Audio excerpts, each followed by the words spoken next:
ఇమ్మాడి రవిని పోలీసులు అరెస్ట్ చేశారన్న విషయం మనకు తెలిసిందే. పైరసీ పేరుతో ఇప్పటి వరకు దాదాపుగా 21,000 సినిమాలకి పైగా కూడా పైరసీ చేశాడు అంటూ కూడా కొద్ది నెలలుగా అతని మీద ఉన్న కేసులు అన్ని కాదని చెప్పొచ్చు. ఒకవైపు నుంచి ప్రొడ్యూసర్స్ అండ్ అలాగే డైరెక్టర్స్ అందరూ కూడా అతని మీద అనేకంగా కంప్లైంట్స్ ఇవ్వడంతో పోలీసులు నిఘా పెట్టి మరి 2 రోజుల క్రితం అయితే పట్టుకోవడం జరిగింది. మనం బిగ్ టీవీ డిజిటల్ ఎక్స్క్లూజివ్గా కూడా ఇప్పుడు మనం చూస్తున్నాం. దీనికి సంబంధించి కూడా మరి ఎలాంటి సెక్షన్స్ పెట్టారు ఏంటనే దాంట్లో కూడా వెళ్ళే ముందు ఇప్పుడు వరకు మరి ఇమ్మాడి రవికి అసలు ఎవరు సపోర్ట్ చేశారు, ఏంటి, ఇన్ని సినిమాలు ఎలా తీసుకుంటున్నాడు, 1 కాదు 2 కాదు దాదాపుగా 21,000 సినిమాలు, అదేవిధంగా అతని అకౌంట్లో కూడా కొన్ని కోట్లు డబ్బులు ఉన్నట్టుగా కూడా పోలీసులు చెప్పడం జరిగింది. దాదాపుగా ప్రస్తుతానికైతే ఇప్పుడు 3 కోట్లనైతే పోలీసులు తీసుకోవడం జరిగింది. అంటే అతని బ్యాంక్లో 3 కోట్లు ఉన్నట్టుగా కూడా పోలీసులు గుర్తించడం జరిగింది. దీనికి సంబంధించి కూడా ఆయన ఫారెన్ నుంచి వచ్చిన వెంటనే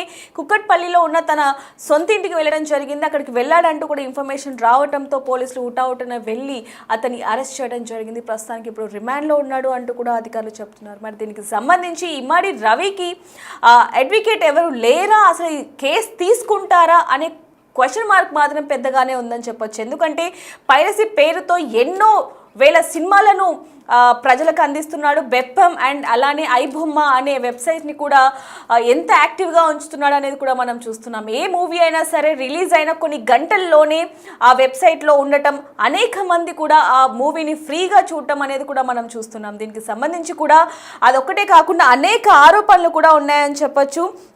మనీ లాండరింగ్ కేసులో కూడా అతని మీద అనేక కేసులు ఉన్నాయి. మరి దీనికి సంబంధించి ఇప్పుడు వరకు కూడా ఇమ్మడి రవి మీద ఎవ్వరు కూడా అతను అడ్వకేట్ పెట్టుకోని పరిస్థితి కనిపిస్తుంది. కానీ నేను ఇమ్మడి రవి కేసుని తీసుకుంటాను అంటూ కూడా ఒక లాయర్ ముందుకు రావడం జరిగింది. దానికి సంబంధించి కూడా ఇప్పుడు మనతో పాటు మాట్లాడడానికి ఇమ్మడి రవి లాయర్ సలీం గారు మనతో పాటు ఉన్నారు. ఒకసారి ఆయనతో మాట్లాడి అసలు ఏమేమి కేసెస్ ఉన్నాయి ఏంటనే విషయాలు కూడా తెలుసుకుందాం. సార్ నమస్తే అండి. నమస్కారం. నమస్కారం సార్ నమస్తే.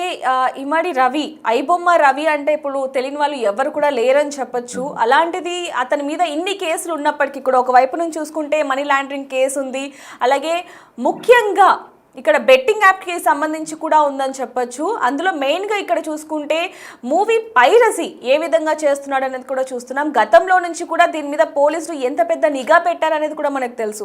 అలాంటిది ఇప్పుడు ఇన్ని సెక్షన్స్ ఉన్నా కూడా దాదాపుగా అతని మీద ఉన్న సెక్షన్స్ కూడా 318(4) కూడా ఉంది. అంటే 7 ఏళ్ళు కూడా జైలు శిక్ష, నో బెయిల్ అని చెప్పొచ్చు. అలాంటిది ఈ కేసుని మీరెందుకు తీసుకోవాలనుకున్నారు, అసలు ఏంటండి?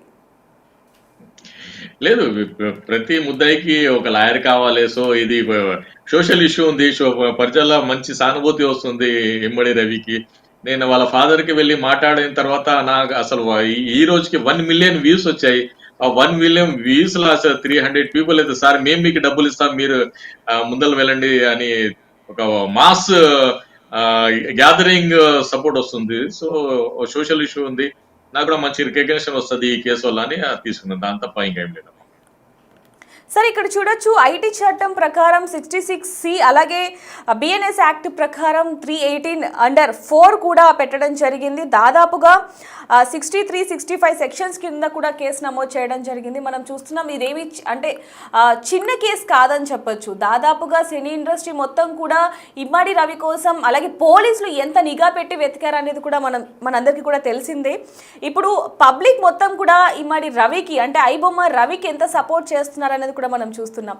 కానీ ఒక వైపు నుంచి చట్టం ప్రకారం మాత్రం అతను చేసింది నేరమని రుజువు అవుతుంది. అంటే అవన్నీ సాక్ష్యాలు కూడా పోలీసులు కోర్టు ముందు పెట్టడానికి కూడా అన్ని సర్వం సిద్ధం చేసుకుంటున్నారని చెప్పొచ్చు.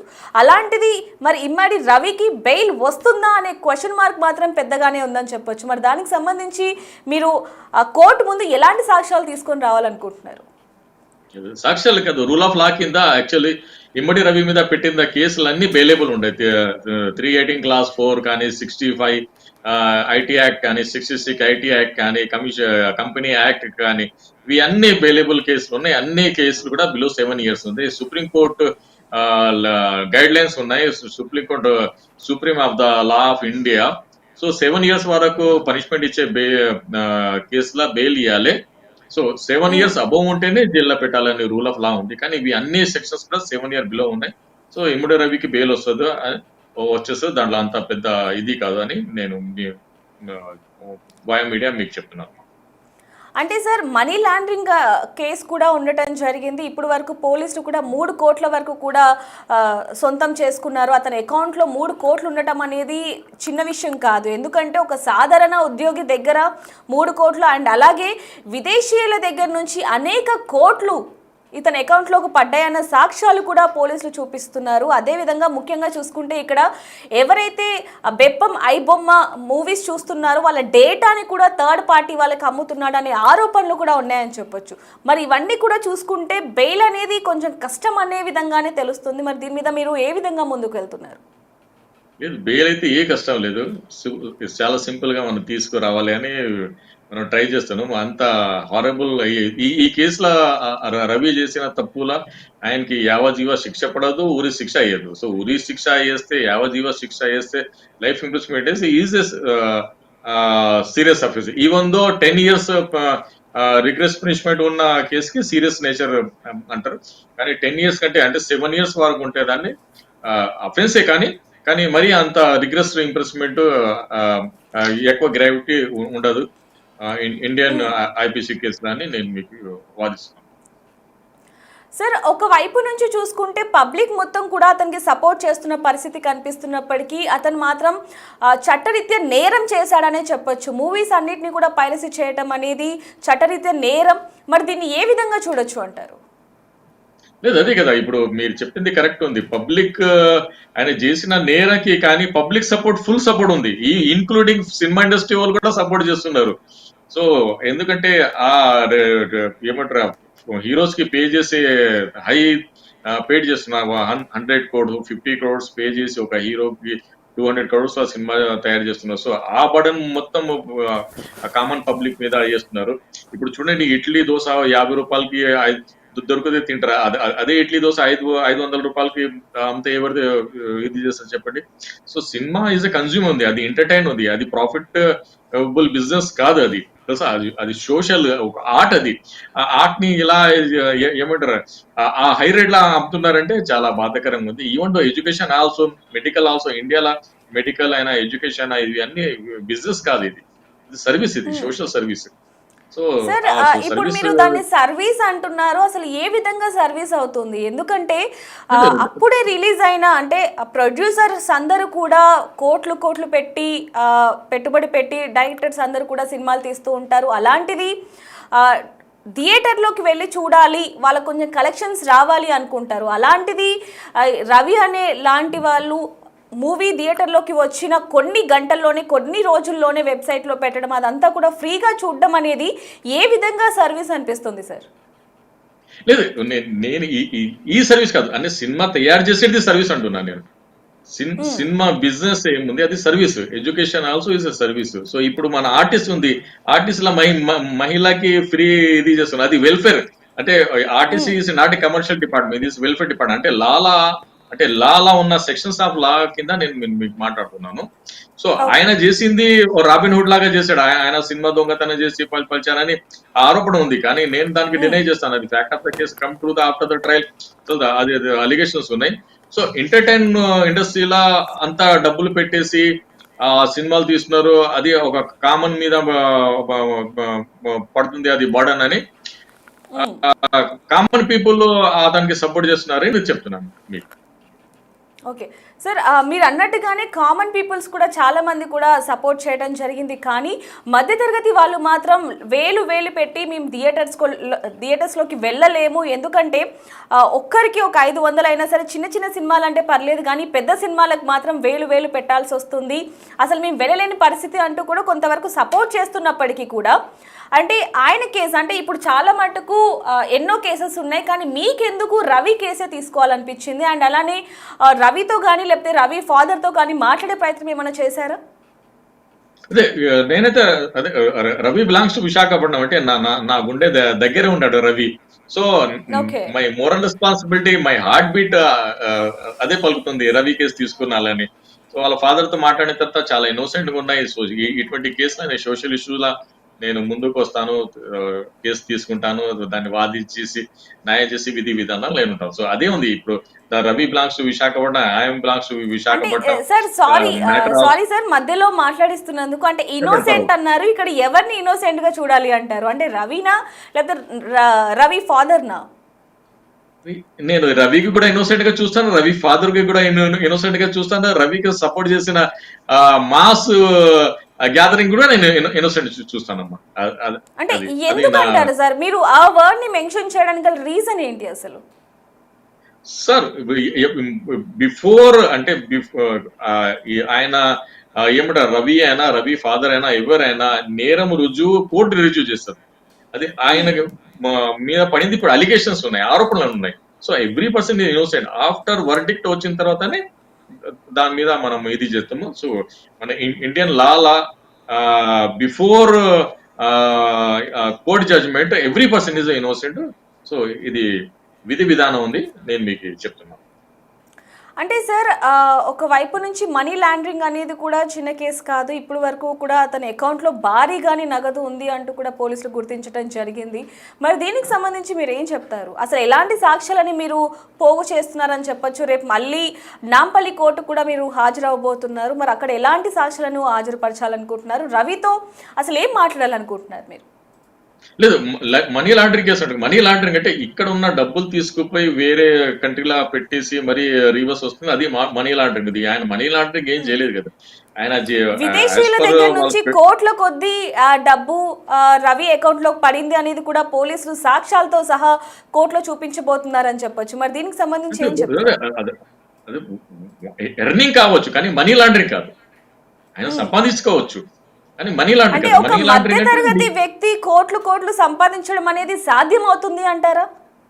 ఎందుకంటే వాళ్ళ ఫాదర్ కూడా చెప్పడం జరిగింది, వాళ్ళ ఫాదర్ పరిస్థితి ఎలా ఉందనేది కూడా మనందరం కూడా కళ్ళారా చూసాం. అలాంటి కుటుంబం నుంచి వచ్చిన రవి ఈరోజు కోట్ల కొద్దీ డబ్బు, అలాగే ఒక విల్లా అనేది, ఇలా విదేశాలకు ఏ విధంగా వెళ్తున్నాడు, ఫారెన్ ట్రిప్స్ అవి ఇవన్నీ ఎలా వెళ్తున్నాడు అనేది కూడా మనం చూస్తున్నాం. మరి ఇవన్నీ కూడా అతనికి ఇంత డబ్బు అసలు ఎక్కడి నుంచి వచ్చింది అనుకోవాలి? మధ్య తరగతి నుంచేనే హీరో పుడతారమ్మా. ఇప్పుడు అలన్ మాస్క్ ఉన్నాడు, ఆయన ఒక మిడిల్ ఫ్యామిలీ నుంచేనే కదా సౌత్ ఆఫ్రికాలో పుట్టేసి ఈరోజు అమెరికాలో వెల్తీ పర్సన్ ఉన్నారు. So he choice is way he earn the money. So తెలుసా, ఒకరికి అవకాశం దొరుకుతుంది, ఒకరి అవకాశం దొరకదు. సో ప్రతి పర్సన్ మిడిల్ ఫ్యామిలీ నుంచేనే పైకి వస్తారు. ఇప్పుడు మన మైక్రోసాఫ్ట్ ఉన్నారు, సత్యనండ్ లా ఉన్నారు, కానీ ఇప్పుడు మన వేరే ఉన్నారు కదా, వాళ్ళందరూ ఒక మిడిల్ ఫ్యామిలీ నుంచే వచ్చారు, మిడిల్ ఫ్యామిలీ నుంచే గ్రోత్ అయ్యారు. అంటే రవి సరైన దారిలో వెళ్ళే ఈ డబ్బులు సంపాదించారు అంటున్నారా మీరు? అది ఒక డిబేటబుల్ ఇష్యూ ఉంది కదా, అందుకే కదా ఈ రోజు మీరు నన్ను చర్చిస్తున్నారు, ఇది is it way is right or wrong అని. So it will be come true after the ఏమంటారు కేస్ ట్రయల్ తర్వాత. So before case trial I am feel every person is innocent. Sir వాళ్ళ ఫాదర్ ఏమంటున్నారు? అంటే ఈ కేసు మీరు టేకప్ చేస్తాను అన్నప్పుడు వాళ్ళ ఫాదర్ నుంచి వచ్చిన ఫస్ట్ రియాక్షన్ ఏంటి? అందులో వాళ్ళ ఫాదర్ ఎలాంటి వ్యక్తి అనేది కూడా, అంటే కొంచెం మధ్యతరగతి కుటుంబం అనేది కూడా మనకు తెలుస్తుంది. సో అసలు ఎలా రియాక్ట్ అయ్యారు ఏంటి? అంటే ముందు నుంచి కూడా మేము అడ్వకేట్ని పెట్టుకోము, అంత స్తోమత లేదు అన్న రవి ఫాదర్ ఇప్పుడు మిమ్మల్ని అడ్వకేట్గా పెట్టుకోవడం జరిగింది ఈ కేసులో. మరి అసలు ఏమన్నారు ఏంటి? ఫస్ట్ నేను వెళ్ళి అప్పారావు గారు అని పిలిచాను. పిలిస్తే ఆయన వచ్చి సార్ మీరు అప్పారావు గారు ఎందుకు అంటున్నారు సార్, నాకు అప్పారావు అని పిలవండి అంటున్నాడు ఆయన. మరి నేను వెళ్ళిన తర్వాత ఆయన ఇంజనీర్ ఎవరు ఉంటారు, బిఎస్ఎన్ఎల్ ఇంజనీర్ లాగా నా ఫేస్ ఉంది అంట. ఆయన లేదు సార్ మీరు అలానే కనిపించారు, నాకు అది లేదు, నేను లాయర్ గా ఉన్నానంటే, అరే సరే సార్ మీరు ఇంత పెద్ద మనిషి ఎలా వచ్చారు ఇలా అని మనం మాట్లాడితే, సార్ నాదన్న సోమత లేదు సార్, నేను పైసలు ఇవ్వలేను మీకంటే. లేదు నేను ఏ పైసలు ఆశించే లేదు, నేను మీ బాబుకి మద్దతుగా వచ్చాను, కేసు వాదిస్తాను అని ఆయనకి నేను చెప్తే, సరే సార్ ముందు వద్దన్నాడు ఆయన. లేదు మీరు లాస్ట్ లో మరి ఆయన బాధపడింది, బాధ చెప్పారు, ఎలా ఎంతమంది పిల్లలు ఉన్నారు, ఒక అమ్మాయి ఉంది, ఒక అబ్బాయి ఉంది, అబ్బాయి బయట ఉన్నాడు, ఒక అమ్మాయికి పెళ్లి అయింది, ఆ డీటెయిల్స్ కూడా అడిగితే బాగున్నారు సార్, అది ఇంకా నేను సింగిల్ గా ఉన్నాను అదే అన్నాడు. లేదు మీరు సింగిల్ గా ఉన్నారు, మరి మీకు హెల్పింగ్ ఏమంటే, లేదు నా పని నేనే చేసుకుంటాను అది అని, దాని మీద మనం డిస్కస్ చేసాం సార్. అది ఆయన ఫస్ట్ రియాక్షన్. అప్పుడు ఆకలితో ఉన్నాడు ఆయన. నేను చెప్పండి. రవికి సంబంధించి మరి ఎలాంటి విషయాలు మీరు తెలుసుకున్నారు? ఎందుకంటే ఒక కేసు టేకప్ చేయాలి అంటే ఖచ్చితంగా వాళ్ళ గురించి అన్ని విషయాలు కూడా తెలుసుకోవాల్సిందే. మరి ఇంత డబ్బు ఎక్కడి నుంచి వచ్చింది అంటున్నారు రవి ఫాదర్? అలాగే రవి గురించి ముఖ్యంగా రవి ఫాదర్ ఏమంటున్నారు? లేదు, రవి ఫాదర్ కి అసలు ఫ్యాక్ట్ ఆఫ్ ద కేసు ఏం తెలియదు. Ravi father is admitting Ravi is his own son. అది ఆయన ఇద్దరికి వరకు చదివి అమ్మాయిని పెళ్లి చేసుకున్నాడు. వాళ్ళ కోడలు చాలా ముద్దుగా చాలా మంచిగా ఉంటదని ఆయన చెప్పాడు. అమ్మాయి కూడా ఒక మంచి ఆఫీసర్ డ్యూటీలా పనిచేస్తుందని ఆయన అన్నాడు. ఆ రవికి ఒక బిడ్డ కూడా ఉంది, ఆ అమ్మ కూడా చాలా ముద్దుగా ఉంది అని ఆయన మీరు చెప్పారు. వాళ్ళ నేను వైఫ్ తో ఏమన్నా మాట్లాడే ప్రయత్నం ఏమన్నా చేశారా? డీటెయిల్స్ కానీ ఏమన్నా? ఎందుకంటే కొన్ని వార్తల్లో మనకు కొంతమంది చెప్తున్నారు కేవలం వాళ్ళ వైఫే పట్టించింది అంటూ కూడా. మరి కొన్ని వార్తల్లో మాత్రం లేదు, పోలీసులు నిఘా పెట్టడం ద్వారా రవి పోలీసులకి చిక్కాడు అనే వార్తలు కూడా వినిపిస్తున్నాయి. మరి దీనికి సంబంధించి క్లారిటీ తీసుకున్నారా? లేదు, అది ఆయనకి అయితే ఏం తెలియదు. నేను చేసిన ప్రజంప్షన్ ఏముందంటే, ఇప్పుడు ఆయన ఎక్కడ కూకట్పల్లి విల్లా ఉంది కదా, దాని మీద పోలీస్ నిఘా పెట్టారేమో. ఆయన వస్తే అక్కడ ఉన్న నేబర్స్ ఎవరైనా ఇంటిమేట్ చేసి ఆయన దొరికారని నేను నమ్ముతాను. ఓకే. సో మరి రేపు మీరు రవిని కలవబోతున్నారు. మరి దీనికి సంబంధించి ఎలాంటి ప్రశ్నలు రెడీ చేసుకున్నారు? నేను ఏ క్వశ్చన్ అడగను. ఆ పోలీసు రాసింది రిమాండ్ రిపోర్ట్ ఉంది, అది ఎంత పడుతుంది దాని మీద నేను ఆర్గ్యుమెంట్ చేసి అతను బయట తీయాలని విధి విధానాలు ఉంటాయి. I never ask any question to the Ravi. నేను ఒకటే హామీ ఇస్తాను, నేను నీకున్నాను, నువ్వు నన్ను నమ్ము, నేను బయట తీసి నీ ఏమంటే ఇండిపెండెంట్ లైఫ్ నేను ఇస్తాను. This is I will give the guarantee to him. అంటే ఇప్పుడు వరకు కూడా చూసుకుంటే రవి మీద చాలా స్ట్రాంగ్ కేసెసే ఉన్నాయని చెప్పొచ్చు. ఇందాక మనం అనుకున్నట్టుగా 318(4) కానీ లేకపోతే మిగతా కేసులు చాలా వరకు కూడా చూసుకుంటే బెయిల్ రాకుండా అంటే నాన్ బెయిలబుల్ కేసెసే ఎక్కువ ఉన్నాయి. అలాంటిది బెయిల్ వస్తుందా అనే క్వశ్చన్ మార్క్ పెద్దగా ఉన్నప్పటికీ మీరు మాత్రం చాలా ఈజీగా రవిని బెయిల్ మీద బయటికి తీసుకొచ్చేస్తాను అంటున్నారు. మరి దానికి సంబంధించి ఒకసారి సాక్ష్యాలు ఏమున్నాయని మరొకసారి ఏమైనా చెప్పగలరా? లేదు, ఈ కేసు ఏముంది, మనీ అఫెండర్ కేసు ఉంది. ఇది మనీతో రిలేటెడ్ కేసు ఉంది, కానీ ఎవరికి పర్సనల్ ఇంజురీ అది లేదు కదా. So this is the case is the only to money to related ఉంది. సో దీని మీద అంత గ్రావిటీ ఏమి ఉండదు.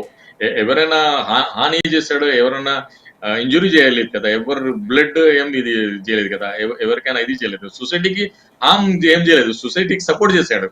సో ఇటువంటి కేసు ఉంది, ఇది only money to related case ఉంది. సో అందుకే దీనిలో గ్రావిటీ ఏం లేదు అని నేను మీకు కన్విన్స్ చేస్తున్నాను.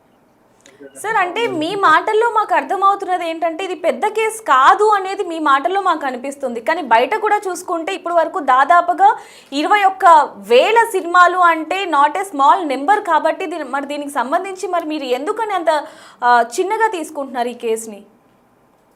సార్, ఈ 20,000 సినిమాలలో వాళ్ళ అలిగేషన్స్ ఉన్నాయి తెలుసా, వాళ్ళ అలిగేషన్స్. మనీ లాండరింగ్ కావచ్చు, లేకపోతే విదేశీయుల మనీ లాండరింగ్ కేసే పెట్టలేదు, కేసు లేదు. ఐటీ యాక్ట్ ఉంది, ఆయన పైరసీ చేశారని మీ దగ్గర అంటే పాతది ఎఫ్ఐఆర్ కాపీ ఉంది కాబట్టి కొంచెం అందులో ఏమేం సెక్షన్స్ పెట్టారు అనేది ఒకసారి డీటెయిల్ గా ఏమైనా చెప్పగలరా? బైహాడ్ ఉంది కదా, 318(4) ఒకటి ఉంది, మరి 66, 65 ఐటీ యాక్ట్ ఉంది, మరి కంపెనీ యాక్ట్ ఉంది. దాని తప్ప ఇంకా ఏం లేదు. చెప్పండి. ఓకే, మరి దీనికి సంబంధించి కూడా 2 తెలుగు రాష్ట్రాలు కూడా ఎంతగానో ఎదురు చూస్తున్నాయని చెప్పొచ్చు. ప్రజలందరికీ కూడా ఒక దేవుడిగా మారిన మరి రవికి మళ్ళీ బెయిల్ వస్తుందా రాదా? ఎందుకంటే ప్రజల దగ్గర నుంచి మాత్రం రవికి ఎంతో సానుభూతి కనిపిస్తున్నప్పటికీ అతను మాత్రం చేసింది చట్టరీత్యా నేరం అనేది మాత్రం రుజువు అవుతుంది. దీనికి సంబంధించి కూడా సిపి సజ్జనార్ కూడా ప్రెస్ మీట్లో మాట్లాడడం జరిగింది. ఖచ్చితంగా మూవీస్కి సంబంధించి ఎవరైనా పైరసీ చేస్తే చట్టరీత్యా నేరం, ఖచ్చితంగా మేము యాక్షన్ తీసుకుంటామంటూ కూడా చెప్పారు. మరి దీనికి సంబంధించి కూడా మరి రవికి బెయిల్ వస్తుందా రాదా అనేది మాత్రం వేచి చూడాల్సిన సమయం అయితే ఉందని చెప్పొచ్చు. మరి మీకేమనిపిస్తుంది అనేది కూడా కింద కామెంట్ చేయండి.